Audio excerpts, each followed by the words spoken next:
Hello, hello! It's another edition of the Hokey video blog on this Sunday morning. Hope you're ending your weekend on a good note with us here. We've got some temperatures that will be exceeding 60 degrees once again today. Definitely not normal for the month of February, but compared to yesterday, we've got a couple other added factors that won't make this forecast today quite as nice as what we saw for your Saturday. We'll explain that coming up in just a second. Got a few rain showers in the forecast for this evening, so I thought we'd talk about a little rain on today's Hokey Weather Fact. This may seem like common sense, but it's worth noting that the raindrops that fall during a rain event, a storm, they're not all the same size. When you look at it kind of from a big perspective, they all look about the same size, don't they? But they all have different diameters. Sometimes raindrops are formed by collisions of different raindrops, so that makes them bigger. And of course, the cloud droplets that kind of accumulate more and more moisture before they come down to the ground also can be different diameters as well, so every raindrop that you see has a slightly different diameter. Think about that the next time you see some rain falling.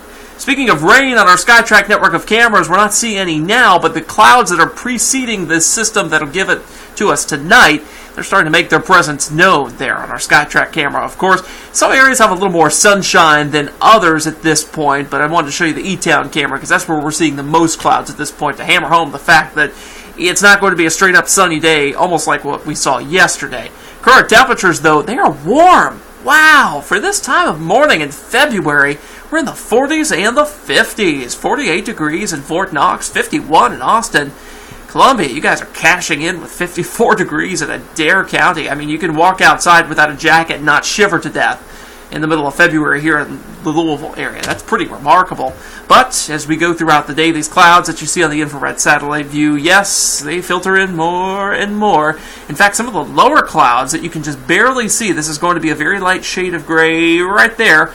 Those are the ones moving into E-Town now that we just showed you on the camera. The second batch up here, these are a little thicker in central Indiana. Those will be slowly moving in through the day as well. So we're kind of getting attacked on two sides here by these clouds as we go throughout the day. We do have a cold front that's staged off to our north at this time. We're still going to be under that southwesterly flow like we had yesterday when we got up to 64 degrees. How about that? Saw a lot of pictures on Facebook. People enjoying it out either the pedestrian bridge, the waterfront, many of the parks, Cherokee Park, the dog run area. Oh my gosh, it was just great out there. I went for a run myself, and whew, it was nice to break out the running shorts again. But the same system up to our north, producing winter storm warnings, winter weather advisories up in the northeast where they don't need a lick more of snow because they've had plenty of it already. But they're in for another dose of it, as they're getting now, as you see on the radar view up there. Otherwise, for us today, we're going to be seeing those clouds throughout much of the afternoon, but temperatures, yeah, I think they get up to 60 by 12 noon. The data I'm showing you now is from the high-resolution rapid refresh model. This has been dealing with these temperatures and really the precipitation, the best that we've seen lately. The RPM's way too cold. This one's just about nailing it on the head. In fact, this is a brand new update you're seeing here. I think it does nail it on the head. 62 degrees by 3 o'clock. That's our high temperature. Then we get a few of these isolated rain showers that move into the northwestern quadrant of our viewing area here. Now, these are not going to be heavy. We're not expecting any heavy rain today. Not enough moisture for that. Really not enough kick in the atmosphere to get that going as well. But then we see more appreciable, if you can call it that, rain showers move in by 6:30. We're still warm. Man, 60s. So if you did want to eat dinner outside and you're maybe south of the river, you could possibly do that here. Notice the time, 6:30 there, because the temperatures will be warm enough for some folks, maybe with just a little bit of a sweater on, and the rain will be positioned over southern Indiana. But as we go throughout 9 o'clock, 9:30, then they begin moving through our region here in metro Louisville and south of that as well. But again, these aren't going to be a big deal, and I think some folks aren't even going to get wet at all. You notice how there's some breaks in between these showers as well, so not everyone will probably see the rain this afternoon. That's why we've kept it at a 30% chance. It starts off with a 20% chance by 4 o'clock. Notice we're still at 62 there. So if you're heading out to the U of L women's basketball game, they're taking on Pittsburgh this afternoon at 2. You won't really need the umbrella, I think. I think the showers will be well enough to our north that you can probably risk it at that point. And just take the little light jacket with you and be done with it. It'll be a nice afternoon to be downtown. Otherwise, this cold front, it gets out of here as we go throughout your Monday morning. It may leave a shower or two, maybe a flurry, as we go throughout Monday afternoon. But we will definitely feel the change in temperature behind this for the entire day on your Monday. We get into this northwest flow regime, and that only means cold air moving back into the region. In fact, you can see it here on the Euro model that we pulled up here. These are the temperatures just 8 or 5,000 feet above our head here, 850 millibars as we weather nerds like to call it. We've got a center here of this lobe, this trough that's moving down right over us. That's why we're going to be cold for that time frame on your Monday, but really it doesn't last long. In fact, we warm up probably into the 50s by Wednesday. Here's another shot of this cold air, and this is going to be by Thursday, just before Valentine's Day, a couple days before when this hits. And I think this could produce a pretty good shot of flurries, probably in this area right here.